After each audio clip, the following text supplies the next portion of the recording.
Now see beta 12J exercise. Exercise 12J. It is also of special series questions. Questions of special series. From examination point of view, the exercise is very important. You get one question from this exercise in every exam. अब आपकी सीधे final exam होगी, लेकिन in general her exam में इस exercise का question आता ही आता है. कॉम्पिटिटिव एग्जाम्स में भी इस एक्सरसाइज की बहुत इंपॉर्टेंस है. Now see the first question is find the sum of n terms of the series. मैंने आपसे पहले भी कहा कि इसमें बुक में लिखा हुआ है find the sum of n terms, पर actually question is like that find nth term and sum of n terms. ध्यान दीजिएगा, आप nth टर्म फाइंड करे बिना sum of n terms find नहीं कर सकते. Now see the question is 2 + 5 + 10 + 17 + 26 + up to so on.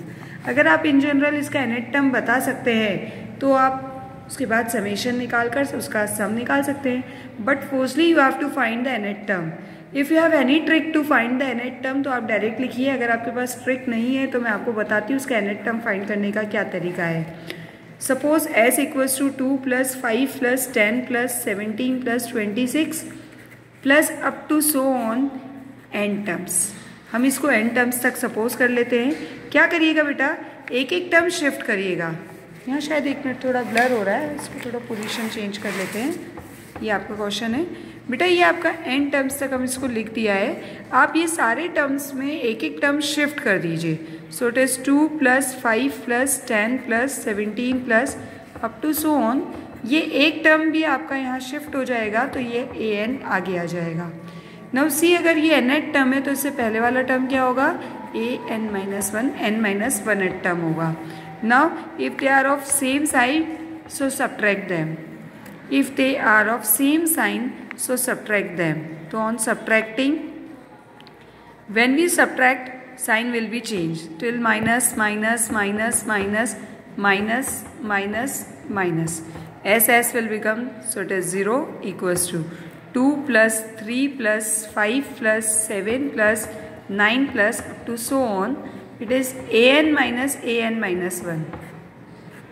इन दोनों को माइनस किया और ये आपका -an. अब आपको थोड़ा सा इसको समझना पड़ेगा. ध्यान से देखिएगा, आपके पास यहाँ पर n टर्म्स थे, इसमें हमने एक टर्म पोजीशन एक एक शिफ्ट की तो यहाँ एक टर्म की पोजीशन आगे आ गई, यानी ये टर्म एक ज़्यादा हो गया. जब सब्ट्रैक्ट किया तो ये भी एक टर्म की पोजीशन हमको ज़्यादा मिली. तो इस एक टर्म की जो पोजीशन हमको ज़्यादा मिली इसको हम लेफ्ट साइड में शिफ्ट कर दें तो 0 - an equals to 0 + an equals to an and it will become 2 + 3 + 5 + 7 + 9 + ये आपके बच जाएंगे n टर्म्स. यहाँ तक आपके पास n टर्म्स थे, क्योंकि पहले ये n टर्म्स थे, इसमें एक पोजीशन ज़्यादा मिली, सब्ट्रैक्ट करने पर भी एक पोजीशन ज़्यादा मिली, तो यहाँ तक आपके n टर्म्स ही हैं. तो हमने इसको ये ना लिखकर हमने n टर्म्स लिख दिया और इसको वहाँ शिफ्ट कर दिया. This is your nth term. an will be nth term. And how will you find the nth term? See here, what is it? It is 2 + 3 + 5 + 7. ये AP तो बन रही है पर 2 को स्किप करके बन रही है.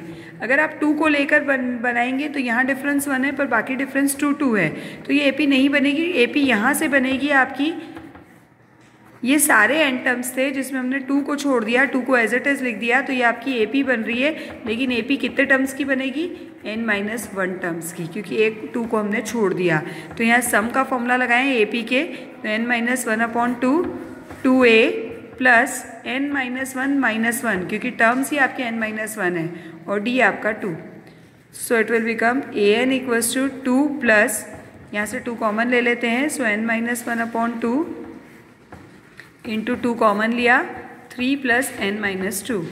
सो इट इज़ 2 से 2 cancel and it is an equals to 2 plus n-1 into n+1. Now see what it will become. तो an equals to 2 + n² - 1. So an equals to n² + 1. देखिए आपका nth टर्म आ चुका है. मैंने आपको पहले भी कहा कि जब भी आपको nth टर्म मिले आप उसमें n की जगह वैल्यूज़ पुट करके चेक कीजिए कि आपका nth टर्म सही है कि नहीं. अगर आप n की जगह 1 पुट करते हैं तो it will become 1 + 1 2. See here, first term is 2. Now n की जगह 2 पुट करें तो 2 + 2 2 2 = 4 4 + 1 5. तो देखिए आपका सेकेंड टर्म 5 है. n की जगह 3 पुट करें तो 3 का स्क्वायर 9, 9 + 1 10। देखिए थर्ड टर्म आपका 10 है। तो इस तरह से आप चेक कर सकते हैं। nth टर्म मिलने के बाद समीशन निकालना है। तो taking summation on both the sides, इस पूरी एक्सरसाइज की प्रैक्टिस अच्छे से कर लीजिएगा। पहले भी बता चुकी हूँ, इम्पॉर्टेंट एक्सरसाइज है। Summation on both the sides, तो summation an equals to summation n² + 1 into summation 1। So summation an is Sn, summation n² is n + 1 2n + 1 whole upon 6 and summation 1 is n। So Sn equals to n common ले लीजिए, n + 1 into 2n + 1 whole upon 6 + 1। So Sn equals to n, bracket open कर लीजिए। सो 2n² + 3n + 1 + 6 whole upon 6 बाहर आ जाएगा। So it is Sn equals to n 2n² + 3n + 7 upon 6। Now see if you put n equals to 1, तो n की जगह 1 put करेंगे। देखिए क्या आ रहा है, n की जगह 1 पुट करने पर आपके पास आना चाहिए 2। n की जगह 2 पुट करने पर आपके पास यहाँ आना चाहिए 7, क्योंकि यहाँ n इक्वल्स टू 2 पुट करने पर आपके समीशन क्या बन रहे हैं, 2 + 5 7। n की जगह 3 पुट करने पर आप पुट करके देखिएगा, आपको 10 मिलना चाहिए। सॉरी 10 नहीं, 7 + 10 17 मिलना चाहिए। तो आप यहाँ पर भी पुट करके देखिए और वहाँ सीरीज़ में भी प्लस करके देखिए कि ऐसी कंडीशन आ रही है कि नहीं। If you get then that means you have done the question, solution of the question correct.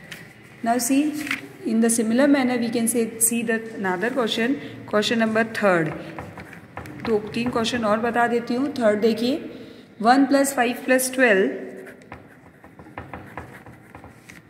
+ 22 + 35 up to n terms. an लिख दिया। एक एक टर्म शिफ्ट कर देते हैं। तो 1 + 5 + 12 + 22 plus up to so on, एक टर्म शिफ्ट किया an। इससे पहले वाला टर्म होगा आपका an - 1। सब सेम साइन में है तो सब्ट्रैक्ट कर दीजिए। ऑन सब्ट्रैक्टिंग, ये सब्ट्रैक्ट किया तो साइन चेंज हो गया। s will be cancel, 0 1 + 4 + 7 + 10 + 13 + up to so on, an - 1 and it is -an। बता चुकी मैं आपको, यहाँ तक n टर्म्स थे, ये भी n टर्म्स है। इसमें एक टर्म आगे लोकेट हुआ है, तो ये यहाँ पर भी सॉल्यूशन में सब्ट्रैक्ट करने के बाद भी एक टर्म एक्स्ट्रा है। इस एक टर्म एक्स्ट्रा को वहाँ भेज दीजिए तो 0 + an हो जाएगा। 1 + 4 + 7 + 10 + 13 प्लस ये हो जाएंगे आपके n टर्म्स। इसको लिखने की ज़रूरत नहीं है, n टर्म्स तक लिख दिया हमने। अब ध्यान से देखिए, फिर से AP बन रही है। AP में अब आपके सारे टर्म्स की AP बन रही है, क्योंकि 4 - 1 3, 7 - 4 3, 10 - 7 3। तो ये पूरी आपकी AP बन रही है। AP ऑफ n टर्म्स बन रहे हैं। तो AP ऑफ n टर्म्स का सम का फॉर्मूला लगा लें। तो an इक्वल्स टू आपके पास आ जाएगा n/2, 2a, a is 1 + n - 1, d is 3। So it is an equals to n/2, 2 common नहीं आ सकता है तो रहने देते हैं 2 + 3n - 3। So it will become an equals to n 3n - 1 whole upon 2। Check कर सकते हैं आप, n की जगह 1 रखिए, क्या आएगा, 3 - 1 2, 2 × 2 से 2 कैंसिल तो 1 आ रहा है। n की जगह 2 पुट कीजिए, 6 6 - 1 5, 2 से 2 कैंसिल, सो इट इज़ 5। ठीक है, n की जगह 3 रखिए, 12 - 1 11, 11 और ये 3, सॉरी 3 रख रहे हैं तो 3 3 ज़ा 9, 9 - 1 8 × 3 अपॉन 2, 2 4 ज़ा दैट इज़ 12। तो थर्ड टर्म आपका 12 है। इसी तरह अब हम समीशन निकालेंगे। So taking summation on both the sides,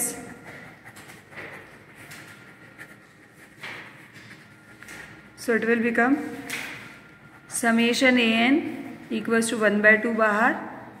अच्छा, इसको एक्सपांड और कर लीजिए, sorry an equals to expand करेंगे तो 1/2 3n² - n।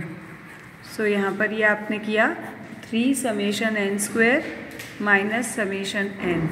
So Sn equals to half 3n n + 1 2n + 1 whole upon 6 minus n+1 whole upon 2.